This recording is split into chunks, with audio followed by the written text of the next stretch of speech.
sort of sits in the middle, and it guides and it advises and it regulates a little bit, but it still lets the forces of free markets operate.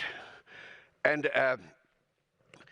I have argued at great length that these kind of four conditions held increasingly in Europe between 1450 and 1750, the sort of 3 centuries leading up to the Industrial Revolution. And that is the kind of environment that led increasingly to incredibly creative, innovative people. And here's a list of them: Spinoza and Hume, James Watt and Adam Smith, Lavoisier and Euler, Alessandro Volta, Ludwig van Beethoven. I mean, these are all people who came up with brand new ideas in an environment that supported them, if not perfectly, at least far better than anything in the past. So then the question is, do these conditions hold today? And I would put it this way: the incentives in propositional knowledge, in science, are still there, and they're stronger and larger and more pervasive than ever. The market for ideas today provides unprecedented rewards and incentives to successful intellectual innovators, particularly in science. So what we do is we have hundreds of thousands of people who work in intellectual endeavors, most of them, but not all, in universities. And so what do we offer them? We offer them what most of these people need more than anything else, which is financial security, which is tenure. And of course, in research institutions, you get things like named chairs. Then we have rewards. And of course, there's a whole pyramid of rewards, at which the Nobel Prize and the Abel Prize presumably stand at the very peak. But there are many, many other rewards: membership in academies and prizes for the best paper in this and the best book in that, honorary degrees. And the funny thing is, these incentives are cheap relative to the benefits that these people bestow on mankind. And that is, I think, a critical thing. Now, of course, in addition to that, for people who care about this, there's name recognition, there's fame through mass media, both print and electronic, and perhaps most important, of course, these things lead to peer recognition, which is what many of academics really want. They want to be respected by their peers, by other people like themselves. And of course, in addition, for a very few, there's lots of money to be made if they work in the right field and hit it right.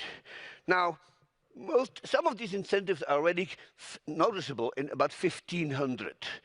But in some ways, the 20th century has done far better than anybody before. So, the Copley Medal in England for engineering was established in 1738. In 1799, Count Rumford established the Rumford Medal. And the first winner of the Rumford Medal was Count Rumford. Clever. But so it goes. But most of these things were still puny until about 1900. And then you get the Nobels in 1901, the Fields Medal in Mathematics in 1936, and on and on and on. So we reward scientists today. And yet, there are sources of concern. One of them is what I call the dynamics of institutional adaptation. So when technology changes, institutions have to adapt in various ways. And the problem is that institutions are usually slow to adapt. It takes decades and decades until various parliamentary committees and political forces agree that some form of regulation or some form of control is necessary. And what evolutionary theory suggests is that adaptation to a changing environment is quite possible, provided that the changes in the technological environment are not too fast and not too abrupt. But a sudden, discontinuous shock will lead to mass extinctions and catastrophes. And we know this is true, of course, from evolutionary history. And so there's some concern that the acceleration in the rate of technological change in recent decades cannot be matched by institutional adaptation.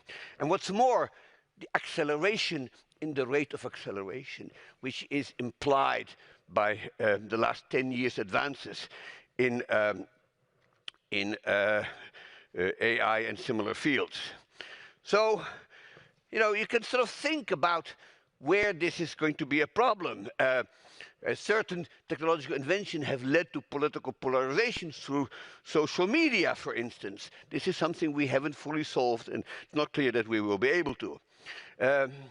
Now, is the world sufficiently fragmented? So fragmentation has always been, in many ways, a force for the good, in the sense that nations were competing with each other, and therefore nobody could feel left behind.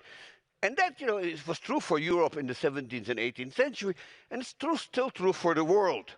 The problem, I think, is that fragmentation is also correlated with nationalism, and that the likelihood of war is, of course, higher the more fragmented the polity is. And so here is an interesting factoid. Between 1500 and 2000 in Europe, there were only 60 to 70 years out of 500 in which there wasn't one major conflict in Europe. And of course, the fragmented world today still, sad to say, is not at peace. And of course, that is closely associated with economic nationalism, which gives us sanctions, it gives us tariffs, it gives us non-tariff barriers, and various sort of unwarranted support for strategic industries. And those things are costly, they're inefficient, and they slow down progress seriously. And then, of course, there's populism. So, I'm not going to have time here to talk about populism. There are probably people in the room who know a great deal more about it than I do. But as I see it, what populism really is an anti-intellectual, anti-elitist movement. And that's problematic because, as I said earlier, most progress is achieved by people in the very upper tail of the human capital distribution, who are in many ways an intellectual elite. They may be university professors, they may be top scientists, but they are members of an elite. If society turns against those elites, you can see trouble on the horizon. And we have to now, that's particularly associated with autocracies and people like Putin, Orban, and similar. And then, of course, we are being threatened by something which I would call xenophobia. Much progress has been achieved, particularly in the US, by engineers, scientists, people who came from many other countries. And the three winners of the Nobel Prize this year, all of them were born outside the United States and did most of their work in the United States. And that is quite typical. And so there are then failures in the market for ideas. Misinformation, disinformation proliferate. Many of them may lead to sort of crazy ideas that become more and more popular thanks to social media. And there's a serious threat to the mobility of upper tail human capital today, due to policies, and not just in the United States, but almost everywhere, that are known as anti-immigration policies, which are a source of great concern. So, in conclusion then, I don't think there is place for unbridled optimism the way I felt about, say, 2 decades ago. I read the papers too, and the future of Western industrialized countries is, I think, placed in the balance. And as Sigmund Freud said in one of the most masterly understatements of the 20th century, in his end of his Future of an Illusion, he said, while mankind has made continual advances in its control over nature and may be expected to make still greater ones, it is not possible to establish with certainty that a similar advance has been made in the management of human affairs. No kidding, Ziggy. And the IMF has, warned us against all these geopolitical risks. And so, if we were to return to Bob Gordon's headwinds, the most serious headwind that I'm scared of, ladies and gentlemen, is not the national debt. It is not the aging of the population, as Gordon contends. It's this. Against stupidity, the gods themselves contend in vain. Friedrich Schiller. Thank you very much.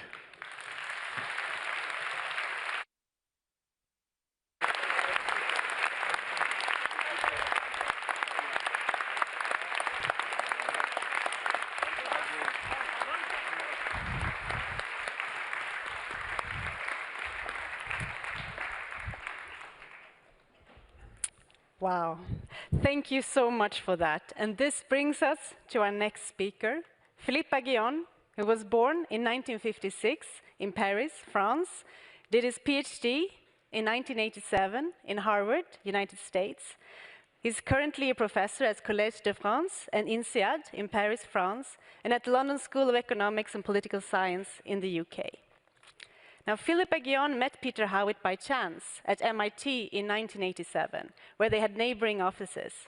Creativity must have been present right at their first meeting, since they immediately started to work on a model with repeated patent races put into a macroeconomic framework. Their result pioneered the former study of innovation-driven growth through creative destruction. And their wonderful partnership is described by Peter Howitt in terms of complementarity, where the passionate Philippe Aghion, who started his career as a microtheorist, serves as the accelerator. Philippe Aghion, it will be a pleasure to listen to your talk. The stage is yours.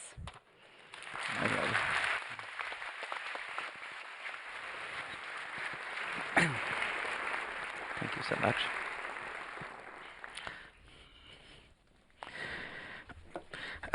It's in all respects intimidating to be presenting now in front of this, of course, very prestigious audience, and after my friend Joel, with whom I agree on everything, but says things 10 times better than I would ever. So that so it's in all respects a big challenge. I would like to thank the Nobel Committee. It's been a blessing to be awarded this prize. And when I learned that I was sharing with Peter and with Joel, it was heaven to the square, because I could not imagine sharing it with people I'm more attached to, and you know, it was very fantastic that I share this prize with them. It was like awarding me twice. The other thing I want to say is that I would like to extend my thanks not only to the Nobel Committee, but to all my students and co-authors, and several of them are there, and several of my students became my co-author, are now renowned growth economists, and they are now the frontier. They are the new frontier. It's exactly the approach we push. The new generation, becomes the new frontier, and this prize is their prize. And I'll try to pay tribute to all my friends here as much as I can within 30 minutes. I just wanted to say something about so how this started. In my Schumpeter, in my students here was a curiosity. I mean, in an IO class with Richard Caves, you would hear about Schumpeter en passant, quoi. Or in a history of economic thought class, you would say, well, there is this guy Schumpeter, creative destruction, and that was a nice idea. The leading model in my youth was the solo neoclassical model, which is a very elegant model that tells you that you produce GDP output, final good, with stock of capital and labor, and that's the first equation. And the second equation tells you that you can increase the stock of capital over time by saving part of the output you produce and invest it in increasing your capital stock, and that's how you have the economy grow. But of course, Solow himself would make the reasonable assumptions of decreasing returns to capital accumulation, and from there you get that you could not explain long-run growth of per capita GDP without having something else that he would call technical progress. But Robert Solow will not tell you where technical progress is coming from. So that was the thing, but there is this guy, Schumpeter, and his idea of creative destruction. And there, so that's where it came, the thing. When I was a Harvard student, the thing with me is that I go very far, and the whole suspense is, will I fall off the cliff? Well, and certainly you have the flowers. I think it was for me when it was just put there to save my life. So the thing is that when I was a student at Harvard, my dream was to become to enter the Harvard Society of Fellows. It's a first-class postdoc. For 3 years you are paid like an assistant professor, and every Monday you have dinner with Amartya Sen, Bob Solow, leading physicists, and it's a very very prestigious thing. And so I was shortlisted to have an oral exam with them. And at dinner time, Solo, who was a senior fellow, was seated next to me at dinner. And he said, look, Philippe, you're a very nice guy, but you didn't quite understand the questions that were asked to you. So I realized that I had failed the test. And because I failed the Harvard Society of Fellows, well, I ended up at MIT, which is not the worst, fallback that can happen to you. And that's where I have my neighbor, who was Peter Howitt. And we would talk to each other. And it was in '87. Peter was visiting from Western Ontario for the year. And we started to talk to each other. And one day, I think I came to your office, Peter, and I said, why don't we try to, or we said together, why don't we try to write from scratch a model that would encompass Schumpeter's notion of creative destruction. And now I ask myself, my God, imagine that I had passed this bloody oral exam, at the Harvard Society of Fellows. I would not be here today. Obviously not. Of course, you never know the counterfactual, but I mean, I'm pretty sure that I will not be here today. So that's why failure, or seeming failure, because MIT is not the worst failure that can happen in your life. I mean, failure, or what you think is a failure in your life, can prove to be, your revival, your sauveur. Voilà. And that's voilà. I hope the joke is not part of my timing and I start the lecture. No, whatever. Okay.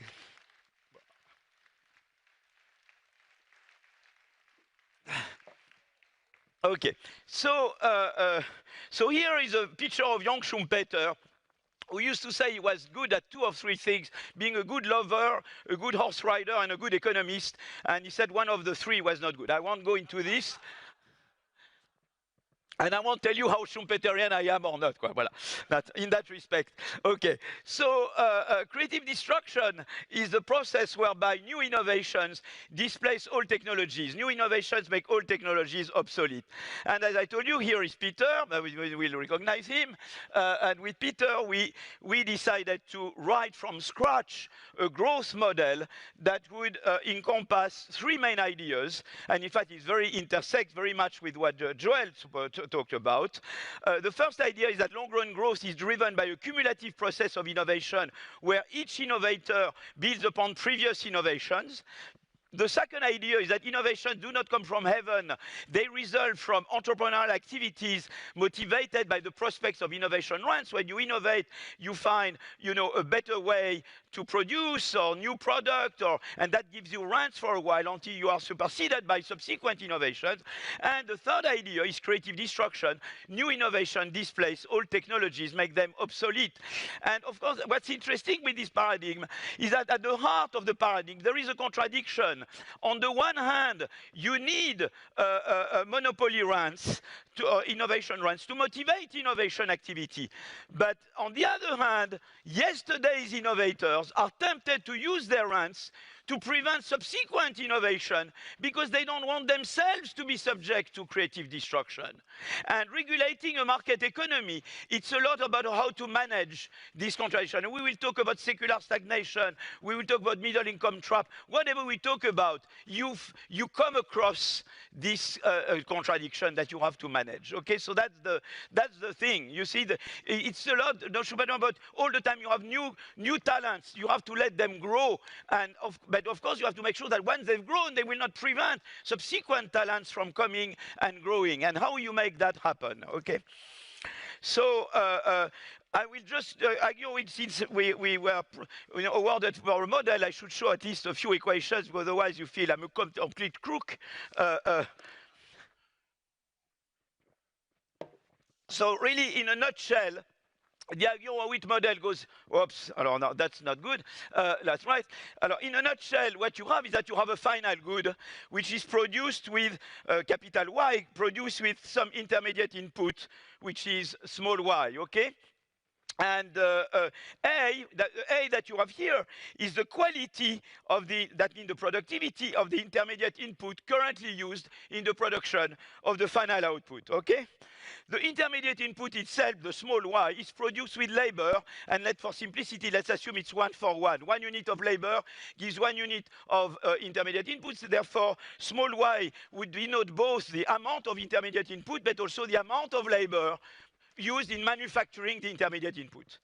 But labor has another, growth in this model comes from quality improving innovations. You see, if the previous state of the art intermediate input was of quality A, after a new innovation, you produce a new intermediate input of quality gamma A, where gamma is greater than 1. And gamma is the size of the innovation. And that's why the new is better than the old. And that's why the new displaces the old.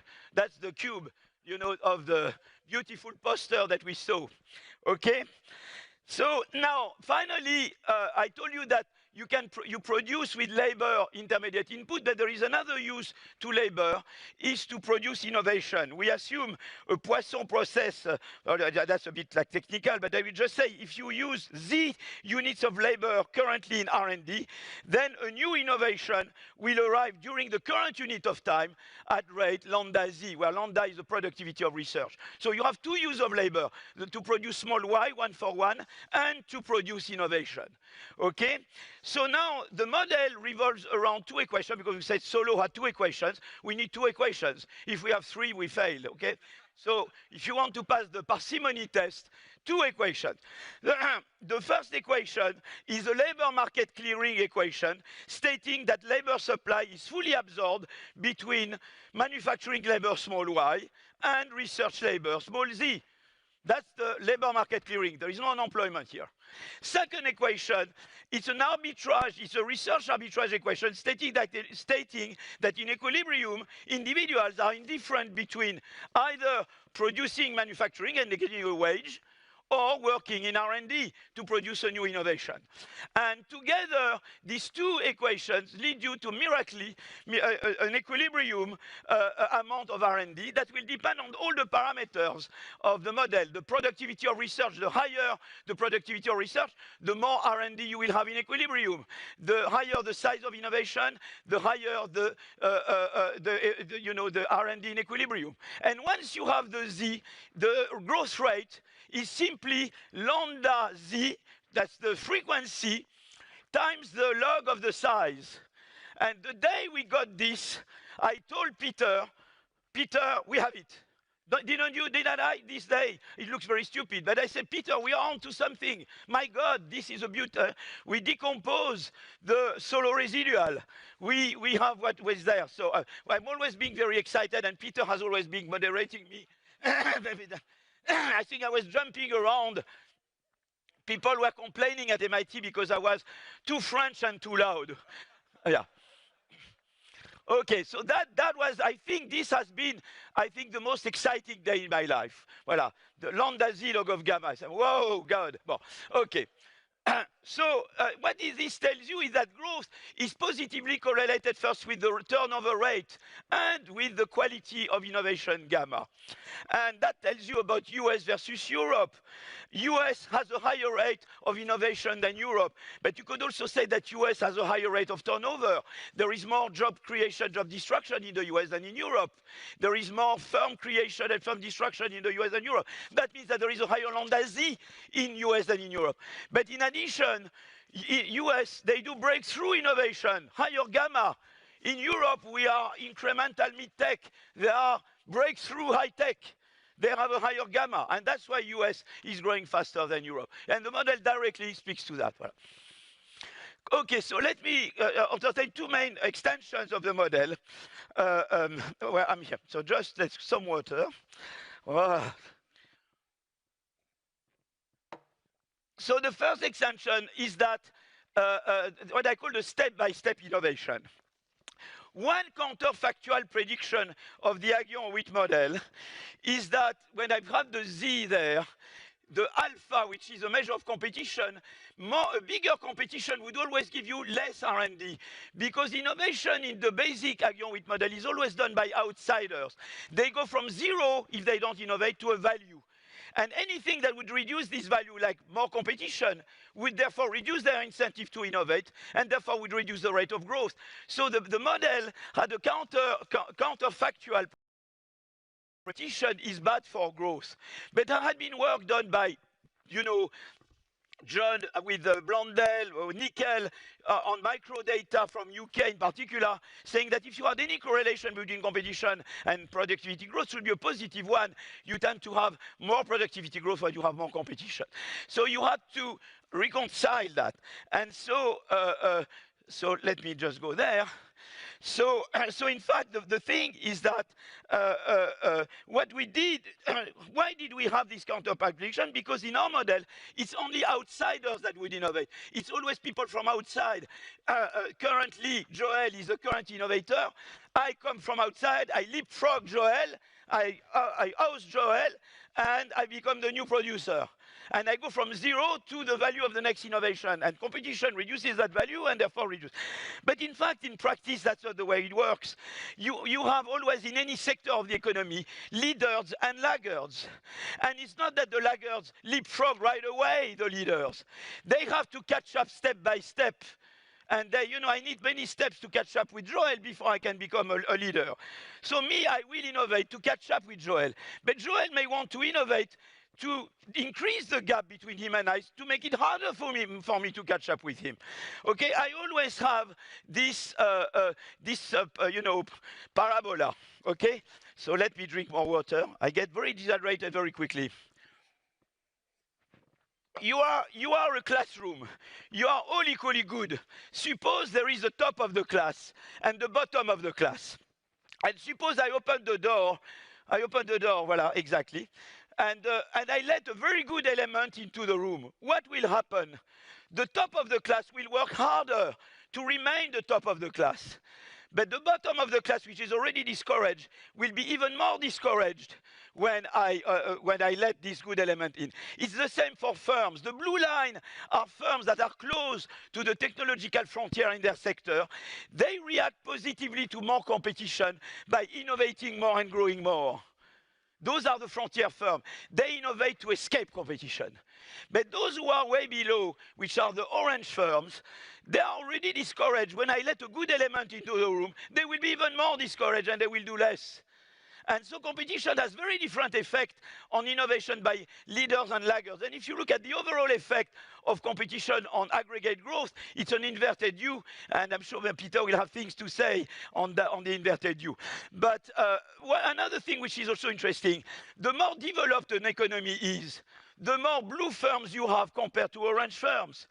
So therefore, that tells you already that the more advanced an economy is, the more growth enhancing, on average, it is to have more competition. Okay? So that's the first extension of the basic model. The second one is firm dynamics. And that's really Clété, Kortum, Ufuk, Pete, and all, and you are all here, and we've done work with John and everybody. So here we can talk about firm growth. It's not about, not only we can accommodate heterogeneity that you have entrants and incumbents and leaders and laggards, we can talk about firm growth. And that was really the Clété, Kortum model did, and all what the model that followed. Here I represent a firm with 4 lines. So on each of these lines, that's how well the firm is doing. The A is the quality on each of the 4 activities of the firm. How can the firm grow? The firm grows by doing creative destruction on another line. So for example, suppose this other line goes right there, is current A. This firm will turn it into gamma A. It will drive out the current producer on that line, and the firm will become a 5-line firm. That's how you grow. You see, I have the ambassador in front of me. You are currently producing. I innovate upon you. I grow at your expense. But it could be that it's the opposite. On one of my lines, my ambassador does better than me and drives me out, and then I shrink. How do you enter in this model? You are nobody, and you innovate upon one of the lines. You become a 1-line firm. How you exit? You are a 1-line firm. Somebody innovates upon you, and you drive out. It's very, and we see what's nice is that with this model, you can account for several facts. First, of course, you have a lot of small firms, but many few large firms, because to become large means to have survived a lot of threat of being, you know, shrunk, you see, by no entrance. So you have, that model will tell you right away that you have many small firms and very few large firms. Is exactly what we observe. Another prediction is that it will tell you that so the first, this graph is Ufuk and Aksigit-Kerr. This one is Pitt and Chiang Tai-sei. We tell you that if you have a relationship between age and size, should be an increasing relationship, because I start being a one-line firm. But then I may grow, not grow, but in expected terms, there is a positive correlation between age and size. Why is it steeper in the US? And US pre-Trump. I don't know now, okay? I will tell you about bad joke I did with Trump. Is because when you are a good innovator in the US, you get financing, you get venture capital, institutional investment, so you can grow more. And therefore, you can evict those who are not as good as you are.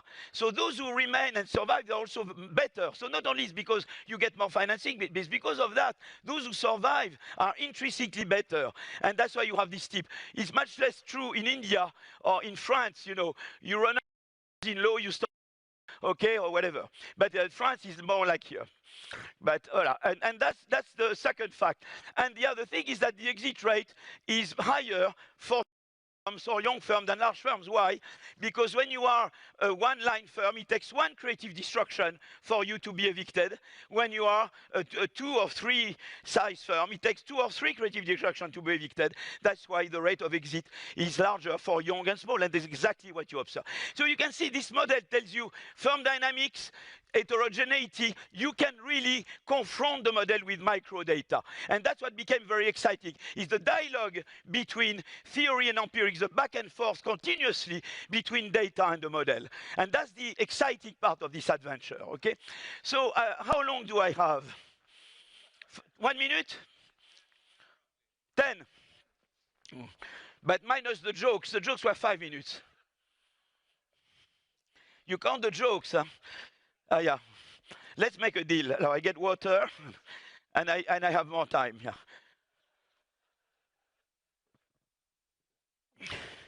Okay. So I would like now, what I would like to do, I think I have the wrong pointer, that doesn't help. What I would like to do now is to say, well, using the lens of this paradigm, we can do various things. In particular, we can try to elucidate historical enigma. And already one big enigma is the industrial takeoff. So I won't do, you know, what has been so fantastically done by Joel in his lecture. I will, and the other thing you can do is to rethink capitalism, okay, nothing less.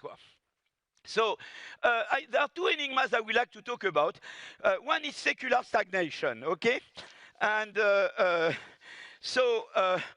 you see, so there are various papers that use a version of the Schumpeterian model, and those are the 2 papers I want to mention. So I will start by the joint work with Antonin Bergeau, Timo Boppard, Pete Clino, and Yui Lee, and then I will talk about Ufuk, Aksigit, and Sina Ates. So what you can see here is that if you look at the average yearly TFP growth rate in the US, it has soared up between 95 to 2005. And then it went down a lot. Okay, that's maybe part of the secular stagnation, you know, enigma. But what's interesting is that at the time where growth soared up, you had a big increase, an acceleration in increase in concentration. That's the work that John, who is here, has done with Autor, Katz, Dorn, and I remember whenever I have a co-author I don't know, the co-author raise their hand. Well, you see at the time of where you had the growth soaring up here, you also had an acceleration in concentration. It's true in services, but also in other sectors. And you can see that also in markups. You can see the average markup in the US economy going up, but not so much because within firms it went up. The blue curve is not upward sloping. It's the black curve. It's a effect.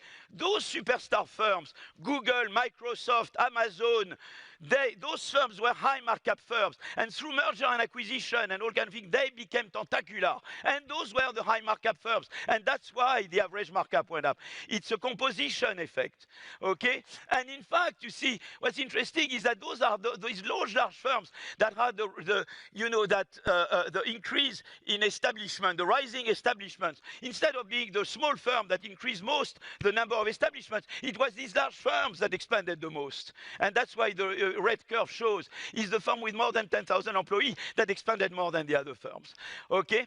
The problem with that is that it ended up discouraging new entry. You see what I mean? And that's the Schumpeterian conundrum. You had these large superstar firms. They harnessed the power of IT.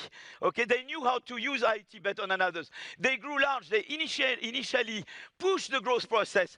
But eventually, by becoming so tentacular, so pervasive, they ended up discouraging new entry. And that's why, because competition policy, and we go back exactly to what Joel was saying, is that the institutions here, in that case, competition policy, did not adapt to IT. We should have had a much more dynamic competition policy. That's what our friend Richard Gilbert from Berkeley and others argue.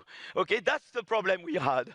And in addition, if you move now to Aghion and Attes, they look at the same secular stagnation phenomenon using the step-by-step innovation model, where you have laggards that need to catch up step-by-step with leaders. And what Ufuk argues with Sina is that, in fact, the leaders, by not sharing data or by doing other kind of things, they made it harder for followers to catch up with them. And therefore, they increase the gap between them and the followers, you see? And you can see here that the technological gap between leaders and followers, the distribution of gaps, you see, is moving to the right between 1980 and 2010. Increasingly, the gap between leaders and followers increasing a lot because they didn't share data. They didn't share knowledge. And the result of that is that, consequently, the leaders' rents have gone up because the production became more concentrated in the hands of the leaders, and that's what you have, the markup going up. And at the same time, entry of new firms or laggards innovation was discouraged, and that's why you have less entry. And you can see how the Schumpeterian framework and its extension can really tell you something about creative destruction and about the fact that you need the appropriate institutions to harness the power of technology. Okay, how long do I have? I'm almost done, almost done. 5? Oh my God, yeah, I want to talk about middle income trap. Some people say I'm anti-MIT and middle income trap is MIT, but not at all. I owe a lot to MIT. So we want to talk about the fact that some countries start growing and then they stop growing at some moment. So for example, if you look at the Soviet Union, that's Ufuk's graph, you see that Soviet Union is growing a lot, and at some moment they stop growing. And that's why they get the middle income trap. You see? And so that's very much based on work I did with Fabrizio Zilibotti and Darren Acemoglu. We say, well, you have two ways to generate productivity growth. Either you catch up with the technological frontier, or you innovate upon yourself. You go from A to gamma A, where gamma is greater than 1, which is the size of innovation. And the policies that are good for catching up are not exactly the same as the ones that are good for growing frontier. China, for example, for 30 years has been growing by catching up. For catching up, they needed to absorb technology transfers from elsewhere, to have a good education policy, to open up and take advantage of technology transfers. Competition, for example, I told you, was much more important to grow at the frontier. You see, so the policies that are good for catching up are not the same. When you are about frontier, you need much more creative destruction.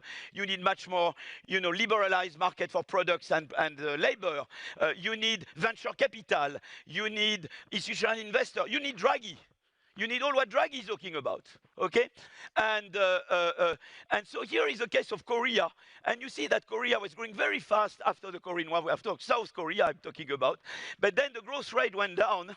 And North Korea, it's electrocardiogram et plat, as we say in French. Okay, flat electrocardiogram. So what happened in Korea is that during the catching up phase, you had the growth of conglomerates called the Showbiz. I don't know if there are Koreans among you, because I'm very bad at pronouncing Korean, you know. It's not my best thing. The Showbiz, not only did they discourage entry of non-Showbiz firms, but they put pressure on the Korean government to not move from policies that were good for imitation into policies that were good for frontier innovation. It took, in fact, the crisis of the late 90s to weaken a bit the power of the showballs, for more competition to happen and for growth to, you know, to pick up again a bit, quoi. Okay? But now, you know, let's keep going. Because Japan is another, it's not a middle income, but it's still subject to the same syndrome. Japan grew up a lot through catching up between 1945 and the 1990s. But then they fell into the same thing, because in Japan, it's not the chaebol, they call them keretsus. The keretsus were big conglomerates that, again, not only, you know, discouraged non-keretsus firms from entering the market, but also, you know, didn't favor, were able to prevent the government from moving into more pro-competition policy. But you know, the worst of the worst is us, quoi. Europe. That's the worst to come. So I think that should not be counted at the time, because it's for Europe that I do that, and it's a big plea. I represent here Europe, EU area per capita GDP compared to US per capita GDP. And you see, of course, we had a big fall with the war, because in particular, a lot of capital was destroyed, okay? And you see, between 1945 and the mid-80s, we caught up. Europe caught up with the US in terms of per capita GDP. But since the mid-late 80s, again, we are losing in terms of per capita GDP to the US. And that's the problem. And again, it's the thing, we were good at catching up, because first, thanks to the Marshall Plan, we rebuilt our capital stock. Also because we had a good education level, we could catch up with the technological revolution that had occurred in the US in the 1920s. That was catching up growth. But now the problem is that we have to do frontier innovation. As I told you, we are stuck in Europe into mid-tech incremental, and they do high-tech breakthrough in the US, okay? So if you look, for example, and this should really worry you, if you look at particularly at the right-hand side, and you look at you know, the high-tech patents, the US is in red, China is in blue. So when I went to China, I said, here you are. So everybody was, woo, woo, woo. Okay, great. Voila. But Europe, we are in green. You see the thing? We need to wake up. We need to wake up.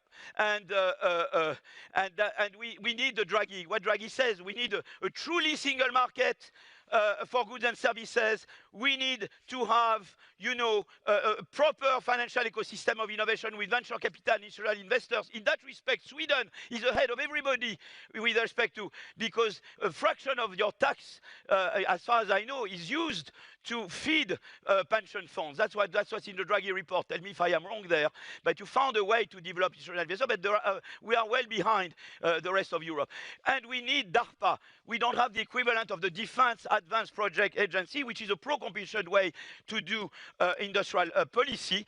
Well, I remember a discussion with Anders Borg. Whenever I would pronounce the word industrial policy, we said, whoa, I believe in competition, therefore never. That's a bad word.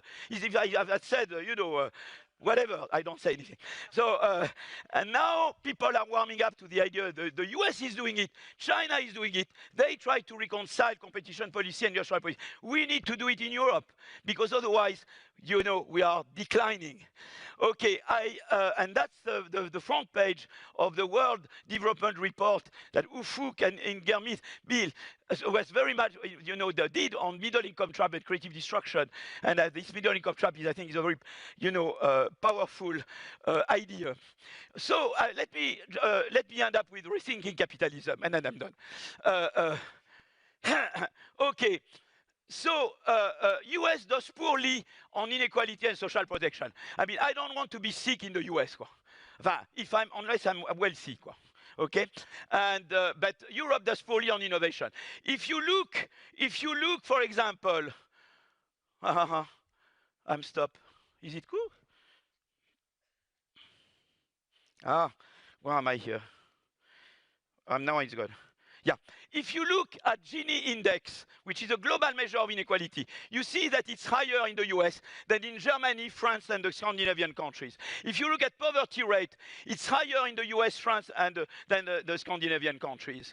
There is the death of despair of Anne Case and Angus Deaton. If you look at the death rate of unskilled middle-aged in the US, it has gone up a lot because people get stressed. They fear to lose their job because they lose entitlement to health services. They take opioids, sleeping pills, they eat too much pizza, they die, okay? And I love pizza, but be careful, don't overconsume, okay? Okay, so, so that's the US socially. Now, when it comes to innovation, there, of course, the picture is very, rosy for the US. If you look, for example, at the flow of triadic patents per million inhabitants, patents, which are registered in the US Patent Office, Japanese Patent Office, and European Patent Office, so there's a good patent. You see, the US is above everybody, you see. And so what you would like to have, and again, I'm doing the same mistake there, and I'm done, huh? You would like to combine the good side of the American model, innovation, with the good side of the European model, protection and inclusiveness. Some people believe it's an either or. If you choose to be more innovative, it has to be at the expense of inclusiveness and protection. If you choose to be more inclusive and protective, it has to be at the expense of innovation. And I believe there are at least three policies I want to advocate.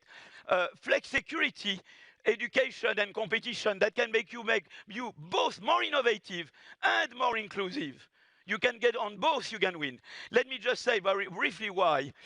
Alexandra Roulet, who is here, she looked at the labor market in Denmark, and she compared the evolution of the health of a worker in a firm that closes down to the evolution of the health of a similar worker in age, education, experience in a firm that does not close down.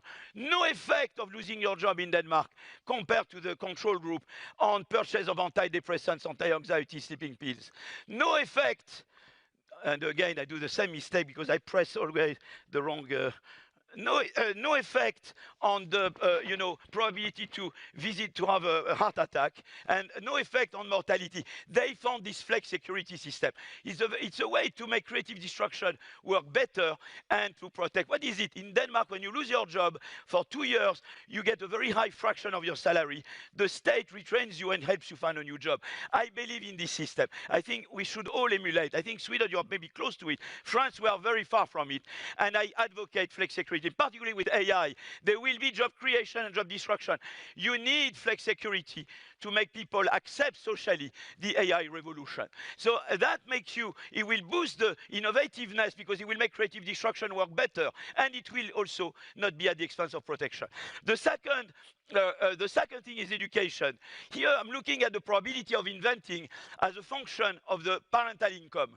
And you see you have this J curve. You are much more likely, the left-hand side is US on current data, the work by Bell, Shetty, Jaravel, Petkova, and Van Reenen, and John, Xavier and John are here. The second paper is by Ufuk, John Grigsby, and Nicolas, there should be an A there. That's the same on historical data US. And this is joint work that we did with Ufuk, Haitinen, and Toivanen on Finnish data. And you see that you are much more likely to innovate if your parents are in the high income bracket. We were very surprised about Finland, because in Finland they have a very good education system that I would like France to emulate, and it's free from kindergarten to PhD. So how come they have this J curve? And we tried to elucidate this enigma, and we saw that in fact the higher earning parents in Finland are also more educated parents. So they give knowledge and aspirations to their children. So when you control for education, the curves become the red curve much flatter. But still, it doesn't completely solve the enigma, because if the school is so good, why should parents make such a difference? But in fact, the reform in Finland, they had a big reform in 1970. It's in 1970 that they made the school system comprehensive. The big problem is the lost Marie Curie, as Xavier calls it, or the lost Einsteins. We have many smart kids born to poor families. The parents cannot give them the knowledge and aspirations to become inventors.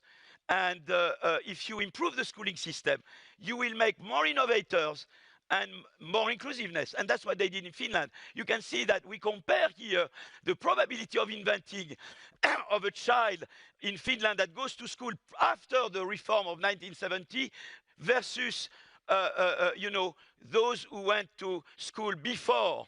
And you see that the reform of 1970 lifted a lot, you see, the probability of inventing for children whose parental income was in that zone. So really, the reform of 1970 in Finland increased the number of lost, reduced the number of lost Einsteins. It made the economy more innovative and more inclusive. I'm done. Competition is the last one. I told you that you had a big problem in the US, but with this decline in productivity growth, and it had to do a lot with the superstar firms discouraging entry. If you reform competition policy in the US, you make it harder to do merger and acquisition. You look at the effect it would have on future innovation, future entry, and you force sharing data, you reform competition policy, you will have more innovation because new entrants will be able to come and innovate, but also we know that entrant innovation is good for social mobility. That's work we've done with Blondel, Aksigit, Bergeau, and Hemus, and Ufuk and David are here. And we showed that there is clearly, why is it that more entry in entrant innovation? Because creative destruction is a source of social mobility. Creative destruction is about the new replacing the old. It's a fantastic source of mobility. If you liberate, if you reform competition policy, you will make your economy more innovative because more new talents can come in and innovate, but also entrant innovation boosts, through creative destruction, social mobility. And so at the end, creative destruction can deliver sustained and inclusive growth and prosperity, provided appropriate policies are put in place. AI has considerable growth and employment creation potential, but again, appropriate policies and institutions need to be put in place. Thank you very much.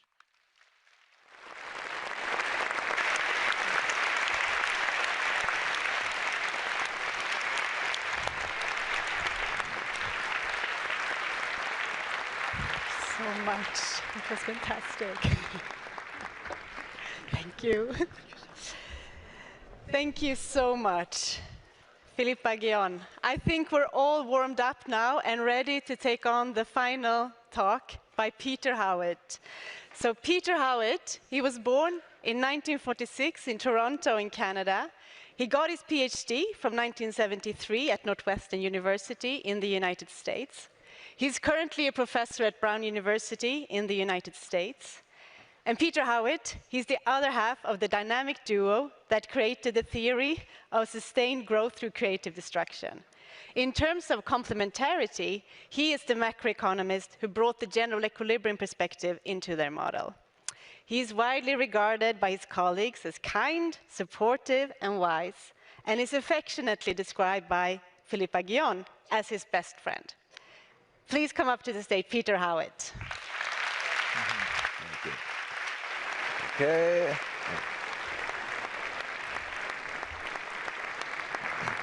Right, thank you.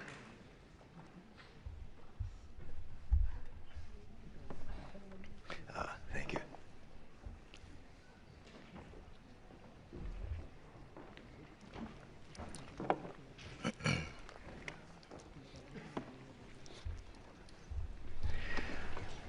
Well, thank you very much.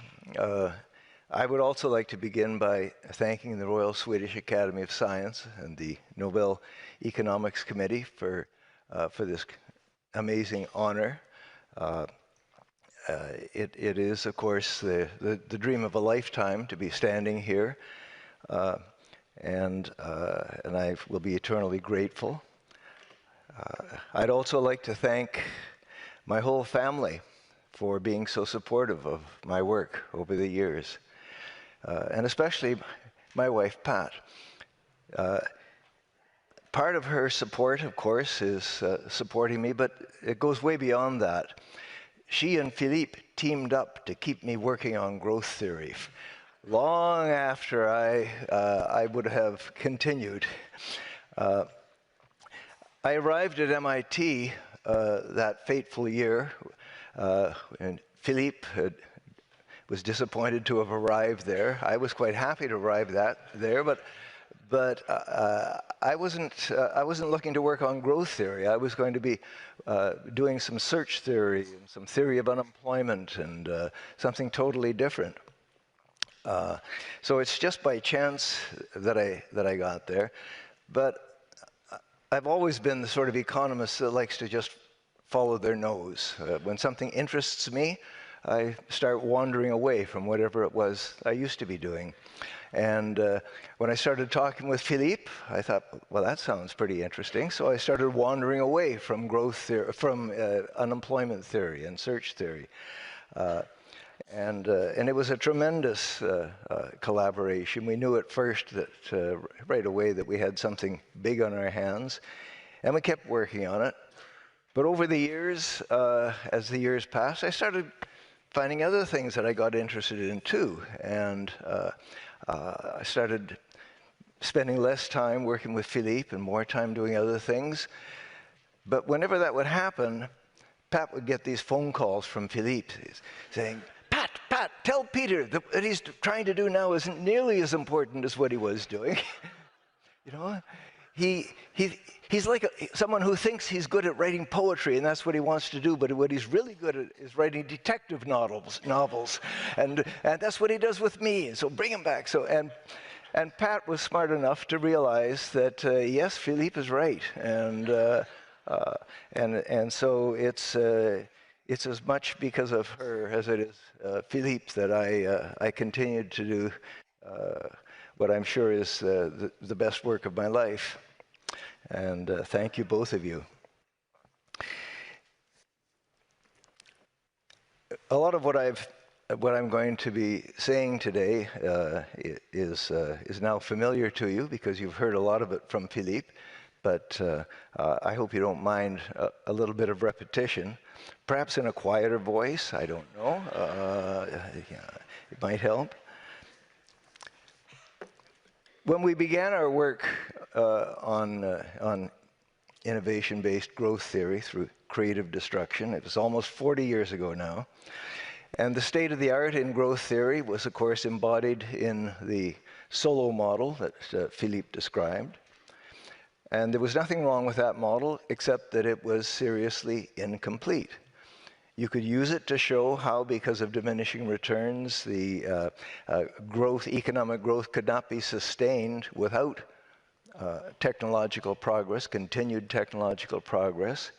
And in fact, you could show that in the long run, the rate of economic growth would actually equal the rate of technological progress appropriately defined.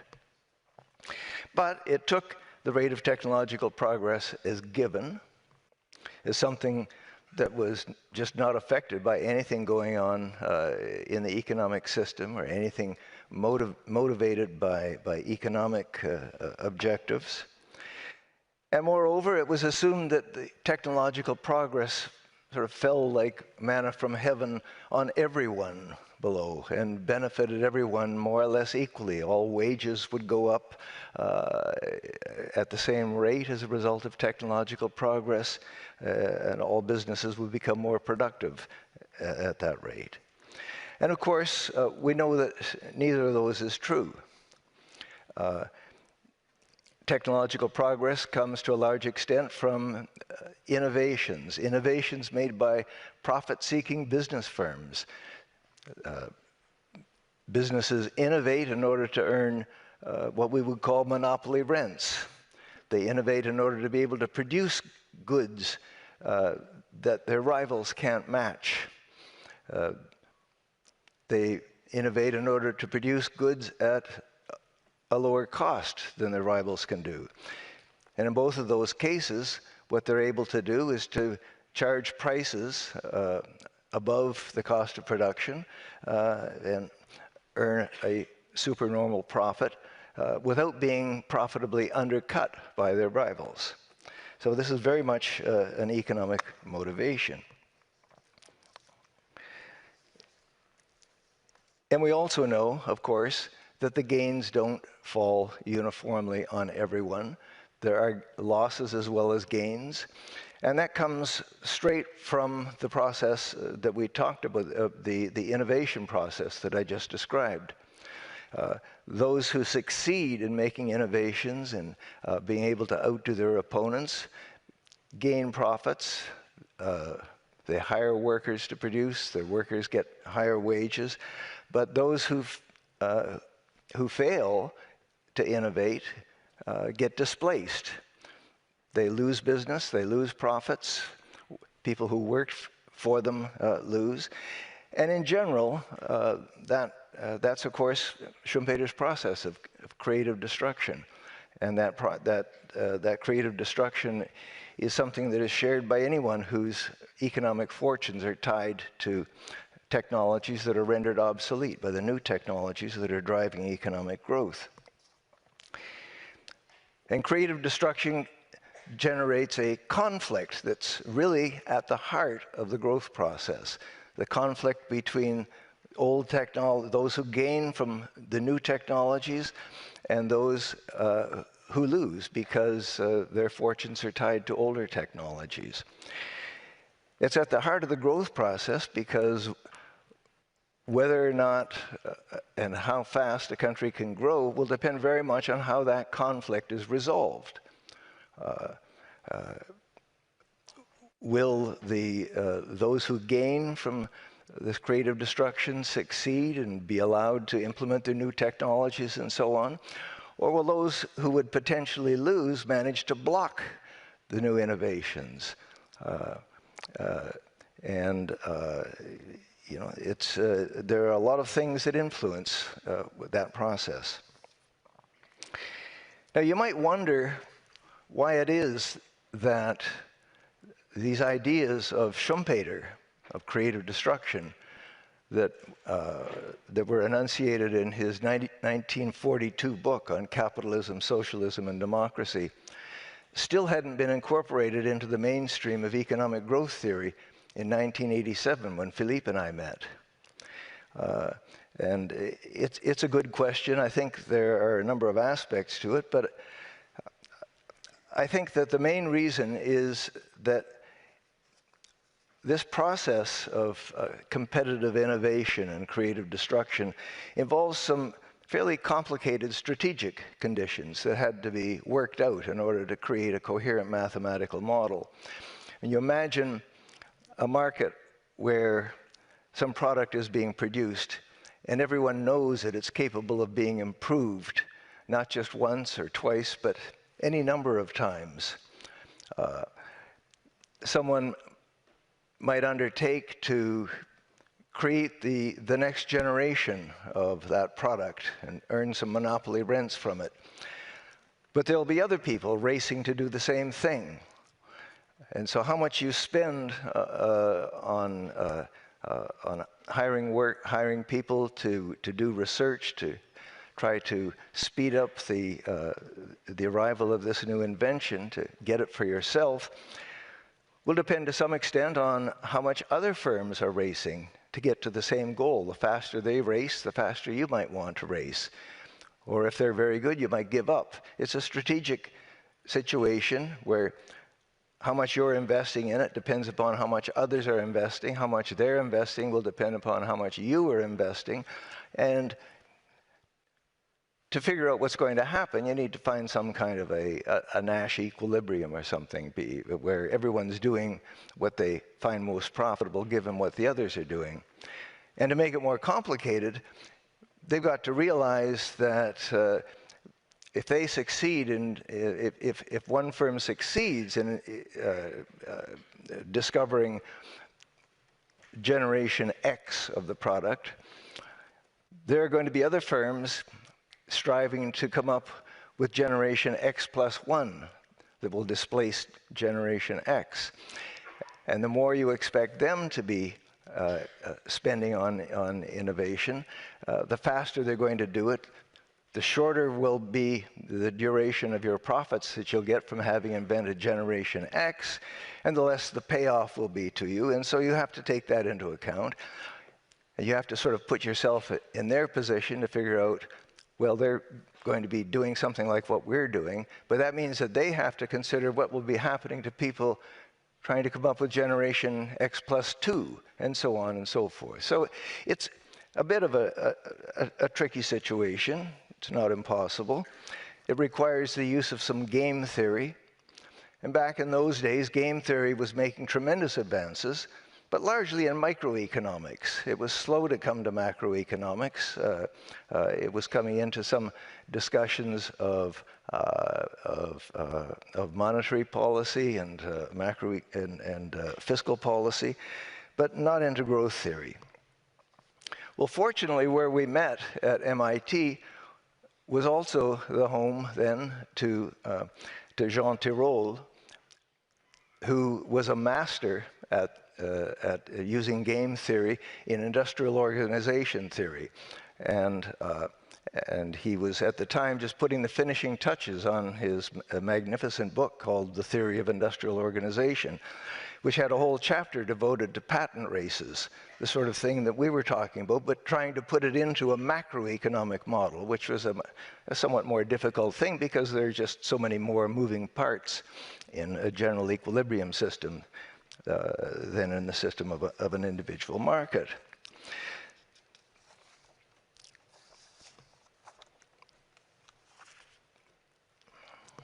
So what we did was we managed to, by studying these theories, we managed to find a way to model this this process of this, how this strategic situation would work out, and we managed to put it together into a macroeconomic model, a model that could then be used to go out to look at real-world data to see how big is this effect that affects economic growth, how big is that effect, what are the other things that could affect the incentive to innovate and so on, and would affect the rate of economic growth. So I'll just show you a little bit of what that model looks like. Philippe has already gone over it with you, but this is just my own little version of it, if I can actually come up with it. No, I guess not.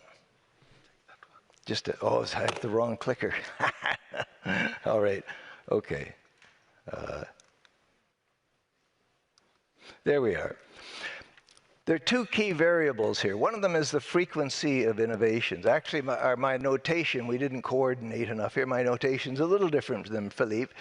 This is the overall frequency of innovations in the whole economy. And this is something that in our model is the result of firms trying to maximize their expected values, taking into account the strategic situation that I've just described, knowing that in order to innovate faster, they would have to hire more research workers. Those research workers had to be paid a wage that depended upon what they could also get in manufacturing industries. The model determined what that equilibrium wage was. It determined what the rate of profit you could expect as long as you had a monopoly would be. And firms would solve this strategic problem and come up with a frequency of innovations for the whole economy. And the other important model was the size of innovations, gamma. And it was, in some versions of our model, just taken as given, and others it was subject to the same sorts of considerations as lambda.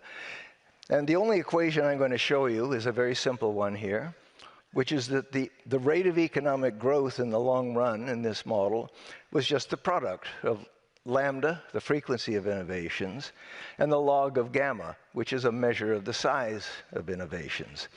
And there's nothing really surprising about this equation. It's really just saying that, if you like, the faster, if you want to run faster, which is what's on the left-hand side, you've either got to take longer strides or take them more often, and that's what it is.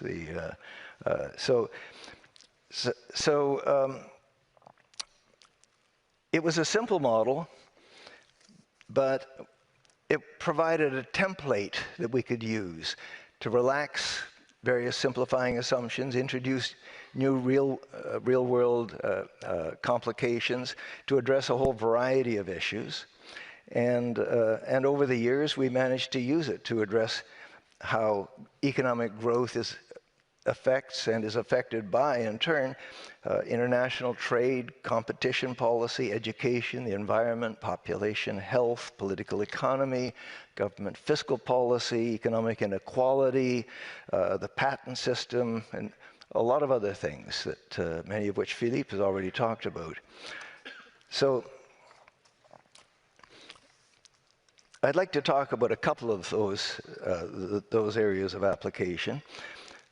The first one being competition policy. Schumpeter's view, when he wrote about creative destruction, was that because it's monopoly rents that motivate innovations, we should really be very gentle with antitrust policy. We should leave monopolies alone, let them enjoy their rents until someone replaces them, because the bigger the rents, the greater the incentive to innovate and capture some of those rents, and therefore the more growth the more innovation would take place, and the more growth would take place. And when we, in our very first model that we put together, that seemed to be the case. The higher the, Philippe showed a little parameter up there that measured the extent of, that alpha that measured the extent of competition. The higher that was, the faster the growth rate would be. But as we started elaborating on the model, taking into account this step-by-step nature, the fact that the further away a leader in an industry could get technologically above the followers, the harder it would be for those followers to catch up. And the more competitive the situation, the better able a rival who might even be a little bit behind was able to capture some of your profits to compete against you effectively and diminish your profits, the more the incentive would be to try to escape competition by innovating even further, by increasing your lead. And when we modified the model to take that into account, we discovered, lo and behold, that when you took a look overall at at how these two countervailing forces worked out, it implied that depending on the other parameters of the model, you would either get a monotonically increasing relationship between the degree of competition and the equilibrium rate of growth, or you'd get this inverted U that Philippe talked about, where if you have very low levels of competition, raising competition would, through this escape competition, give you more growth. But at some point, as you approach such a high amount of competition that there were hardly any monopoly profits left, the Schumpeterian effect would start to come into effect. But as I say, under some circumstances, that Schumpeterian effect never dominated. And and before long, we teamed up with the team from UCL, wrote a paper with Nick Bloom and Richard Blundell and Rachel Griffith, using this marvelous data set that they'd put together with basically every publicly listed firm in the United Kingdom over a period of many years, with a lot of variables in there. And what we discovered there was that indeed, in the UK data, the relationship between, we looked at the degree of competition within each industry, and we found that indeed, looking across industries, at first, as you raised competition, you got more innovation, more patenting activity, more productivity growth from those firms. But eventually, it tailed off. So there was this inverted U-shaped relationship. And they also found that most of the firms in the sample were in industries on the upward sloping part of this relationship. So that overall, for economic growth, it was clear that more competition would stimulate growth. So the reason I like to talk about this particular application of our model is that it just is an illustration of how taking these old ideas of Schumpeter and putting them into a mathematical model that allows you to go to the data and do some econometrics can really teach you something that even a genius like Schumpeter hadn't really fully appreciated, and in fact sort of stood Schumpeter on its head. And so that's one thing that we were able to do.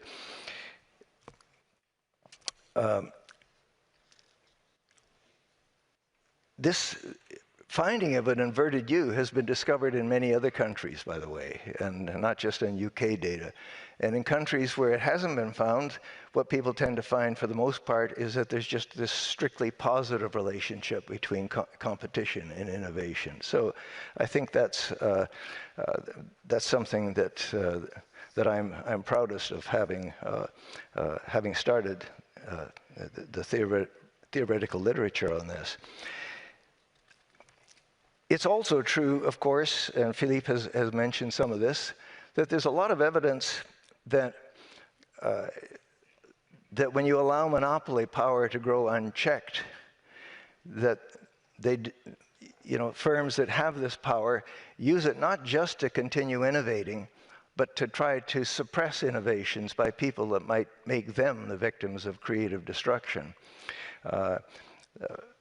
There's evidence that firms have, in the industries that have become increasingly dominated in recent years by these superstar firms that have lots of funds at their disposal, that they have used such techniques as creating patent thickets, buying up patents from everywhere, so that anybody that tried to challenge them, their leadership, with a new technology would have to have the money to pay for all the legal expenses of defending themselves against suits of patent violation. They've engaged in preemptive mergers. When a rival gets to the point where it seems to be threatening the core business of one of these large companies, the best strategy often is not to try to compete against them, but to buy them out. You buy them out, and you can either direct their technological development in directions that are going to be complementary with the trajectory that you're on, or you could even just suppress the innovations. You don't have to worry about them anymore. And that's going on an awful lot. And of course, you can use your monopoly powers to influence politicians. The more politicians are swayed by contributions and various other favors, the more you're going to get policies that are in your favor. And you can also use it to help capture the regulatory authorities and move things in your direction, and to win public opinion in support of your efforts to suppress. They're not put that way, but in order to favor your continuing progress. And there is a lot of evidence, and Philippe talked about it quite a bit, that the fairly sluggish growth that's been experienced in many countries for the last 20 years, a lot of it can be attributed to this increase in unchecked monopoly power. So the other area that I'd like to talk about is patent policy. This closely related to that. It's clear that patent policies are important for a lot of innovations. If you can't appropriate the rents, if your invention can be copied immediately by anybody else, there's no profitability from having come up with it. It's also important that patent policies have, in most countries, have full disclosure laws. In order to get a patent for something, you've got to provide a clear and unambiguous description of what it is and make it publicly available, and that allows other people to build on those inventions. But as I said before, patent laws can be used also to block laggards and patent. So it's important to have a finite length to patents, and it's especially important because firms can get into this very unlevel situation where you've got a leader that dominates and the laggards are far behind. And in that situation, that's where the least incentive is to innovate. The laggards are discouraged from catching up because they're so far behind, and the leaders don't really have to worry about escaping competition. The competition is too far behind. And so breaking those up can lead to the kind of explosion of creative activity that you got, for example, when the 70-year-old monopoly of the AT&T Corporation was broken up in the mid-90s, and that led to this huge flurry of competitive, innovative activity in the telecommunications industry in the US. International commerce is another area where I think we've made a lot of had a lot of effect. And basically, what we know about the effect of international trade on innovation and growth is what we know from competition. Opening up to international trade is opening up to competition. And I think that's probably all I'll say about that right now. I just want to say one word about generative artificial intelligence, something that everybody thinks about when they hear about creative destruction nowadays, and they think about the possibility. Like any general purpose technology that we've observed, there is tremendous possibility for both the replacement of skills and for also the enhancement of skills and the opening up of new skills. But like any general purpose technology, it's going to take a long time and require a lot of downstream innovations to be realized. For generations, some of the best economists in the world have expressed deep concerns about technological unemployment, going back from David Ricardo through John Maynard Keynes, even up to Paul Samuelson. So far, history has shown that these predictions of high unemployment and low wages haven't been true. Wage income has tended to grow in proportion to national income as we've progressed. I do worry a little bit about AI. Generative AI has the potential to displace a significant number of jobs because it automates not only the routine, repetitive tasks, but also complex cognitive work that was once thought to require uniquely human judgment.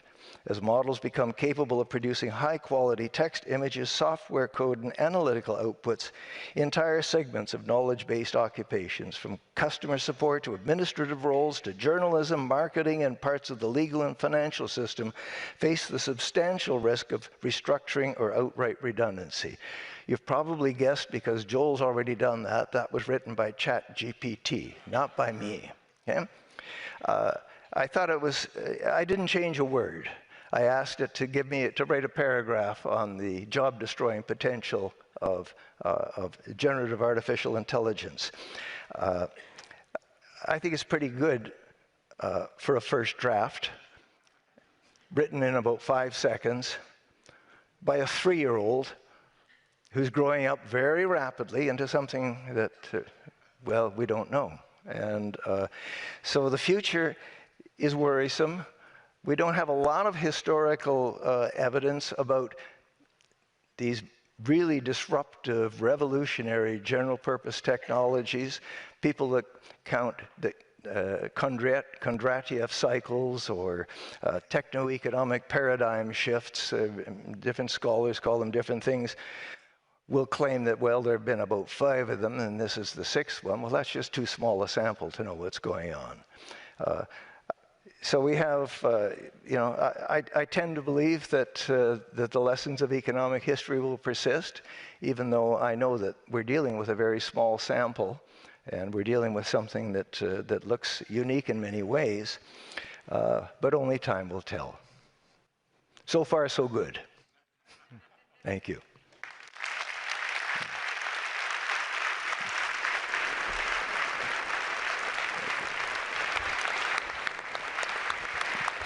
Okay.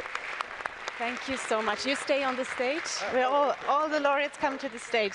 Thank you so much, Peter Howitt. Now let's welcome all the laureates for 2025 year's prize in economic sciences. Peter Howitt, Philippe Aghion, Mokyr,